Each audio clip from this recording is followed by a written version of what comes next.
One Piece is a manly manga about manly pirate adventures about manly pirates doing manly things. And you know I'm telling the truth because it's labeled as shonen, which translates to young boy men for adults. One Piece is a series that likes to idolize badass individuals who fight insurmountable odds while withstanding unbelievable punishment, all to achieve a dream or to protect others, willing to risk their lives for their pride. It's a hot-blooded action-adventure series. But it's not all about fetishizing this ideal of masculinity. The series is prone to poke fun at or even outright criticize masculinity in certain forms. It's no coincidence so many of these manly men are prone to bawl their eyes out whenever something remotely sappy happens. Keep in mind that when I say masculinity, I'm talking about a wide range of subjects that One Piece uses. Honor, dignity, pride, respect, courage, recklessness, duty, bushido. None of these concepts are specific to male characters, mind you, as I'll use some female characters as examples. It's just masculinity is a good catch-all term for these subjects. Masculinity isn't the most prominent theme in One Piece, but it's rooted much deeper than most fans realize. So deep that the series begins to form its take on masculinity clearly in Chapter 1. The very first image of our favorite rubber boy is one where he, for no reason, does something stupid and reckless just to try and convince others that he's a tough guy. Luffy has a juvenile idea of what it means to be a man and by extension a pirate. He thinks it is simply to be the baddest guy around. When Higura the bandit tries to pick a fight with Shanks, Luffy can't understand why Shanks would let it slide and laugh it off. Why let a jerk like that walk all over you? Shanks could have easily dealt with Higura, but why go through the trouble?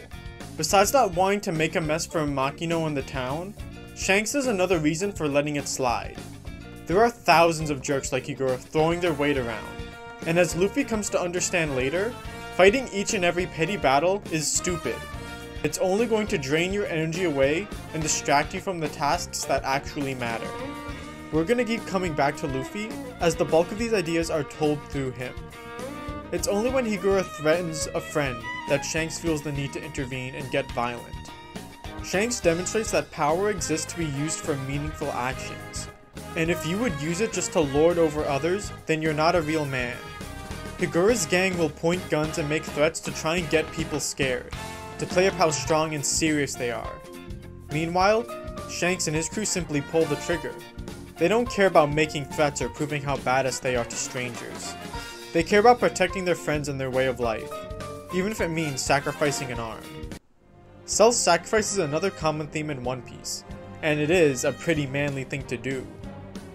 Here it's viewed positively, because Shanks only gave up an arm. He has another one, but you only get one life. Rarely do I see people discussing when sacrifice is viewed negatively in One Piece. Yes, when older characters like Whitebeard or someone who doesn't have long to live like Pedro sacrifice themselves, their lives ending in a blaze of glory is seen as the best way they could have ended their journeys, as they were coming to an end anyway. This also applies to parental figures protecting helpless children. But if characters have an ambition to live for, and a reliable group of friends, then dying is often illustrated as irresponsible. What happens more often is characters will use abilities that risk harm and burn them to exhaustion for a moment of power. Calling back to Shanks' sacrifice. Your life should be the last thing you give, but what good is a long, healthy life if you can't protect the things you care about? Be willing to give something, to risk something. Luffy's gears, Law's giant room, Enma, Monster Point, Robin's new demon thing, they're all over the place. These techniques aren't bad, but they must be used responsibly. Luffy pushed himself harder than he ever had before, doping himself over and over to try and save Ace. But Marineford was no place for a rookie. Luffy's contributions didn't amount to much of anything, and he lost so much in the process. That's why after reflecting on that loss, Luffy took 2 years to train, because simply risking your life and putting your neck out isn't guaranteed to work. Yes, Luffy continues to use reckless techniques like Gear 4, but he's since become more mindful of that fact. He'll lean on his crew or even background characters to carry him if need be, and he's willing to practice and train so he can get further results. The series is always going to romanticize risk-taking, but it will condemn foolishness and an unwillingness to accept help. Leaning on others should be the easiest thing in the world, but some idiots are boneheaded enough to think they can solve everything themselves. The way of the samurai is Bushido, and while it varies wildly throughout pop culture, it can generally be described as a code of honor that involves accepting your duties and not causing trouble for others. So it's no surprise many samurai from the Wano country end up being pretty pig-headed. This is first shown through Kinemon and Momonosuke, as they have to learn what parts of their honor and pride are worth compromising for their own well-being and their mission. But not all samurai are as humble as Kinemon and Momonosuke. Oden was a man too great for Wano to contain. He inspired many people within it to follow him, and yet he's quick to run ahead and abandon them. Whether it's a fight against bandits, a journey out to sea, or the most fearsome pirate alive. At every step of his journey, Oden would never be humbled and forced to re-evaluate his own strength. Nothing in Wano could challenge him, and his journey at sea was under Whitebeard's protection. Roger came close to humbling Oden, but Whitebeard stepped in before Oden could truly see his limit. Imagine how Eni's lobby would turn out if Luffy was never humbled by Aokiji. Luffy wouldn't have looked for alternative sources of strength. As a result, Oden would believe himself the only person capable of protecting Wano and wouldn't know when he's biting off more than he can chew. Oden would spend 5 years dancing alone, thinking he could protect Wano without troubling others. One man can try and carry a country, but that's just unsustainable. You're burning the candle at both ends when others are willing to burn with you. Or should I say, boil with you. The Scabbards and the Yakuza were always ready to fight for Oden, but they'd only be given the chance to do so long after it was too late. What if Oden had led all of Wano into battle against Kaido? Maybe those 20 years of oppression could have been avoided.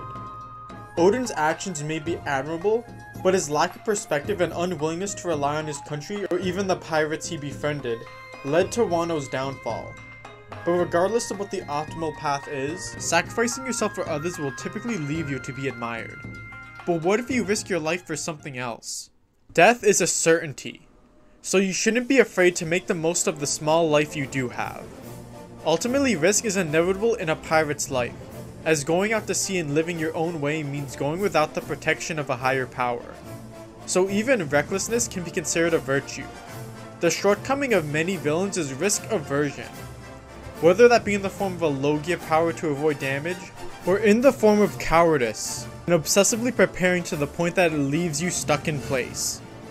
Dong Kree can run in and out of the Grand Line forever, but until he sticks his neck out, he won't learn anything.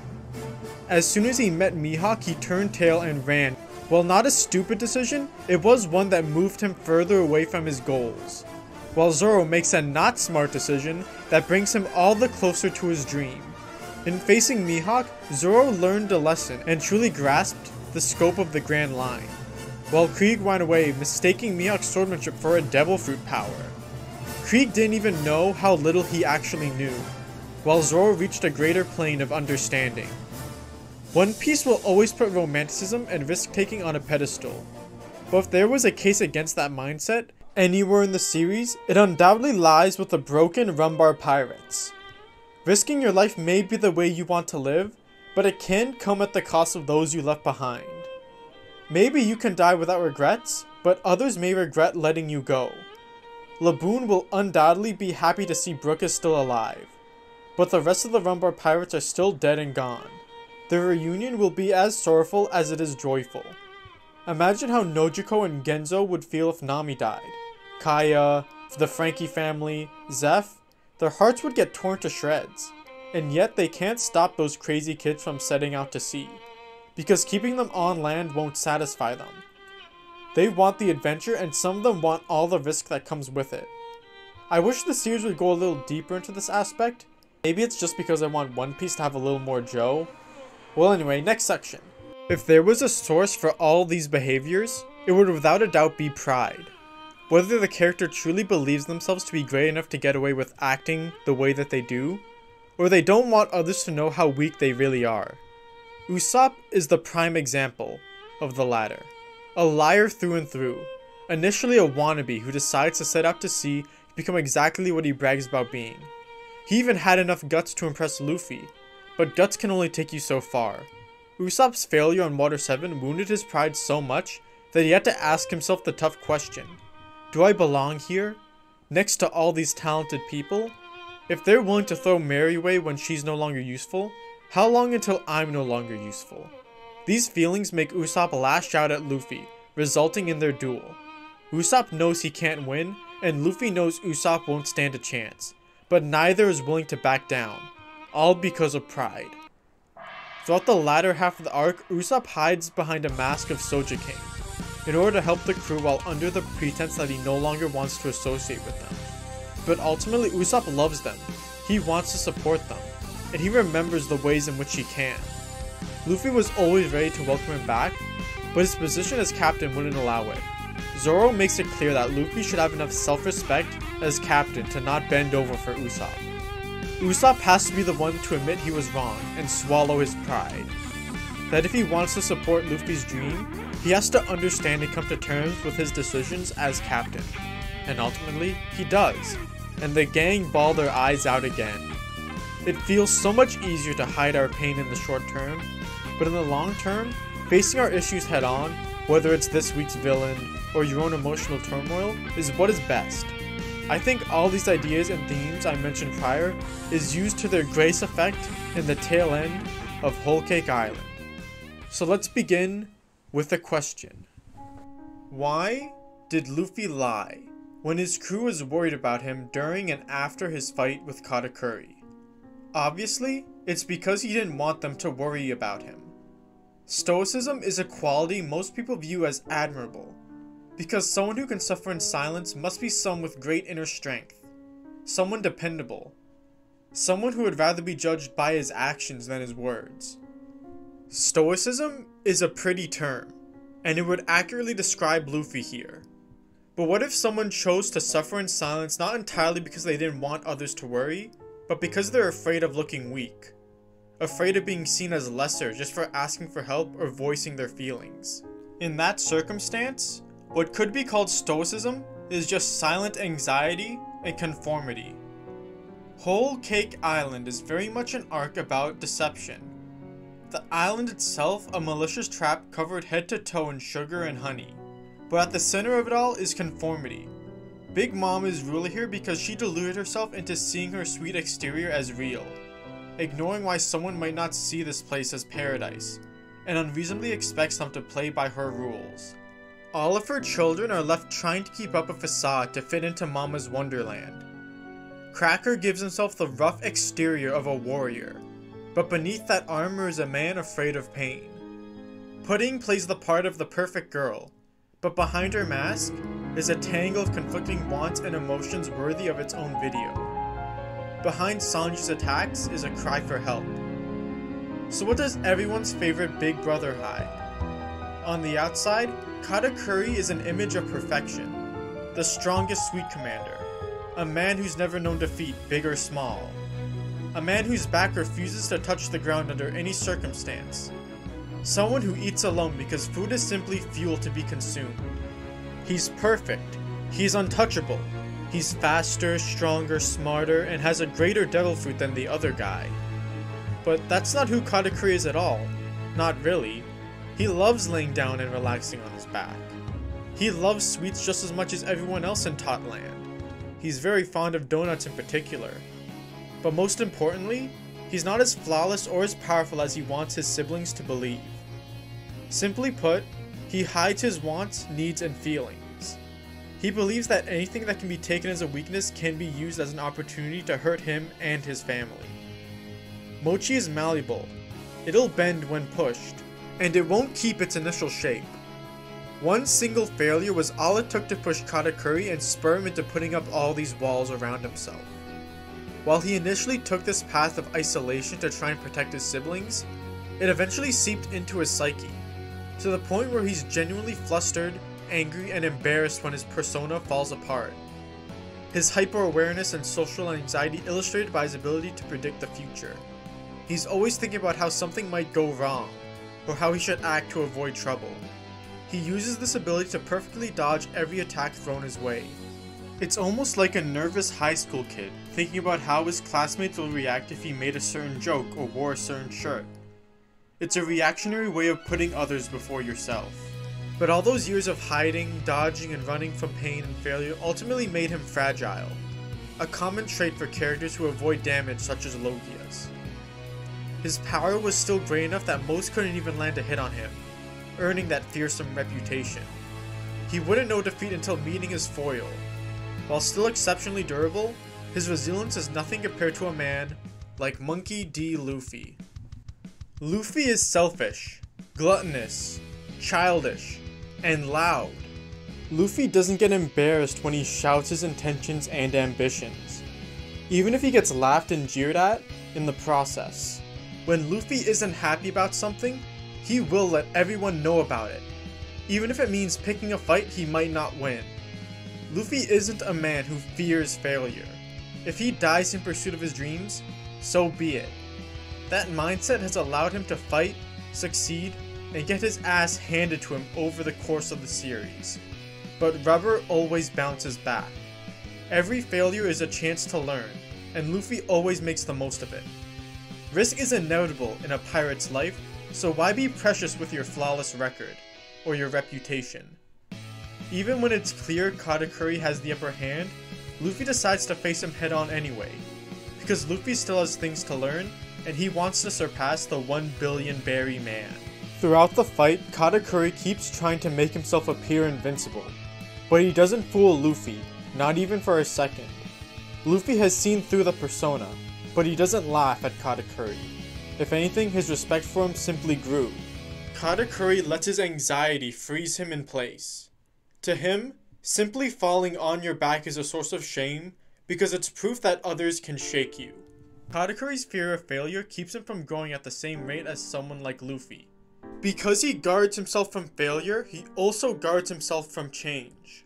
Furthermore, Luffy's desires are never suppressed like Katakuri's, and this allows him to pursue his goals, connect with others, and ultimately be at peace with himself. But unlike Big Mom, who can't control her desires, Luffy can restrain himself when he needs to.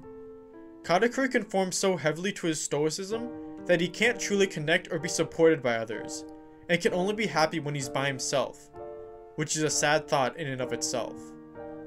Moreover, if there's something Luffy can't do or some weakness he can't cover, he has a family he can lean on. The Straw Hats won't ridicule Luffy for every shortcoming he has, giving him all the more confidence to run wild. But Katakuri doesn't have that luxury. Not only are some of his siblings unwilling to accept his true self, but as long as he keeps up that wall of stoicism between him and his family, there's only so much the ones who would accept him can do for him.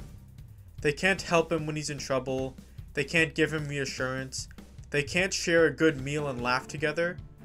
They could only be a weight on his shoulders. If Katakuri did open up, some would act like Flampe, but Brûlé certainly wouldn't.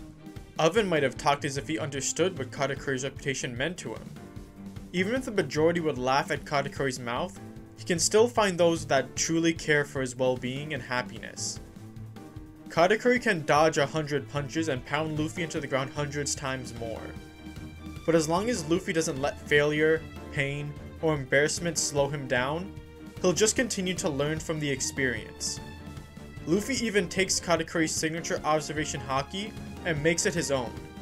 Instead of illustrating how anxiety makes us hyper-aware, in Luffy's hands, it's a tool for him to see his dreams and goals before they happen and act with them in mind. Katakuri, for the first time, is defeated. He collapses onto his back. But this time he's not ashamed. Luffy did inspire something in him. After falling down, he gets back up to try again. Ultimately, he only falls back down in vain, but going from questioning resilience to trying to imitate it shows some desire to change, to improve himself. A desire that pushes him to tell that bitch Flampe off. God, Whole Cake Island is so good. Stoicism is something most people idolize, but it can so often be unhealthy to hide or suppress weakness. People can be ready to welcome you, but you have to be the one to let your walls down first. Express your pain. let your feelings out, and ask for help, or even just ask them to share a meal with you. And don't be afraid of the worst case scenario. You'll never truly grow unless you open yourself up to the possibility of failure. And here's where I go on a ridiculous tangent. Luffy won the fight. Katakuri fell unconscious. It may sound obvious to most of you, but the amount of times I had to argue with someone over whether Katakuri faked or not is ridiculous. I don't just mean 4 years ago when this fight was recent. It's like people fell so deeply in love with Katakuri's stoic persona that they literally became flambe and wanted to be perfect until the end. Now I believe interpretations can vary and are subjective, and most are valid. But if you have to ignore context and insert your own in order to support your reading, then I'm probably not going to want to indulge in your perspective. It would be incredibly hypocritical of Katakuri if he got mad at Flambe for making the fight less fair, and then proceeded to let Luffy win, which would be far more meddlesome than any of Flambe's attempts. Katakuri even says in a thought bubble, do you really think I want to win that way? Obviously Luffy feels the same way. That's why he returned to fight Katakuri and didn't yell, "You got a weird mouth, bro!" for 3 hits. Luffy genuinely wanted to surpass Katakuri, and Katakuri genuinely wanted to fight Luffy and have it be fair and square. And in regards to this line, Boulay is obviously referring to the direction Katakuri chose to fall, as Katakuri's back never touching the ground was a part of his reputation. Trying to say he fell on purpose when he happened to spew blood right before is just contrived. I think it's a clear signifier that Katakuri reached a physical limit. Also, wouldn't Luffy be able to tell if Katakuri faked it? He's in tune with reading the feelings and auras of others, right? Would Luffy be okay knowing Katakuri just gave up? I don't think so. I hear some people try and say, oh, Luffy won the ideological battle, but Katakuri won the physical battle. This excuse is even dumber, as Luffy literally can't win ideologically if he doesn't succeed physically. This isn't always true, but for Luffy's fight against the big bads, it's always what happens. Crocodile didn't give up the second Luffy responded to his worldview. If Katakuri could win, then that means decision and mindset would be validated over Luffy's, which is clearly not what happened. This is not what the fight wants to tell the readers. Even if that's true, Luffy would have won ideologically the second Katakuri showed his face to Flambe. Why didn't Katakuri give up then? Because he wanted to have a manly fight with Luffy, that's why! Luffy versus Katakuri is a fight about how running from pain and failure keeps you from growing, and that stoicism and conformity are a detriment when taken too far. Luffy will address his shortcomings and work to change them, to better pursue his desires, whereas Katakuri hid his flaws and feelings to his own detriment, only deciding in the final hour to stop running and to face the challenge head on, leading to his first failure in years, and his first chance to grow past his shortcomings in years. Thank you all for watching. What do you guys think about this colored manga thing I'm trying out? I think it turned out pretty well. Smash that like button, subscribe if you want to see more, and I'll see you in the next one.